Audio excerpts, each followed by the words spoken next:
德鲁固、花莲的美景甲原住民族群。德鲁固原本是一个原住民的族名，听讲因的祖灵地是伫南投县，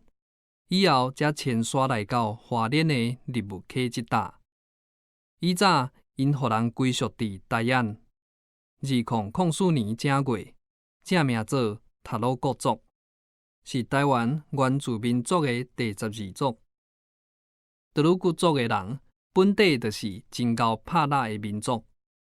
因拍蜡的山路以后就变做日本时代的军事用路、里环道路甲健行的步道。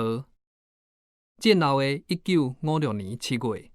国民政府为着要改善台湾东西两地的交通，甲鼓励军事的用途，就利用旧路进一步施工，动用大量的人力，开4亿3千万的费用，经过3年9个月，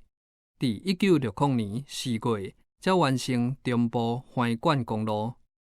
这条路的起点是伫苏花公路边的塔鲁国路口，经过中春树、燕子口到天祥，搁再顺溪流经过文山、西堡、大武岭，一直到半中站的梨山，再搁顺大甲溪经过向阳、青山、德基、国馆到东势，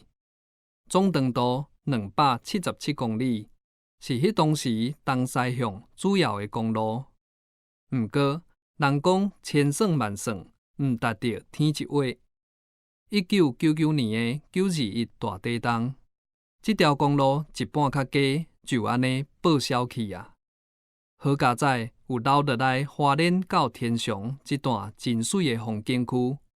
互人会当搁再去欣赏大自然遮尔优美的创作。朋友啊，有闲找一个时间来去花莲绕绕看看咧。来了解上天赏赐予咱的多族群的语言甲文化，阁有互你看袂尽的美丽景致，保证你会大丰收哦。作者陈宪国。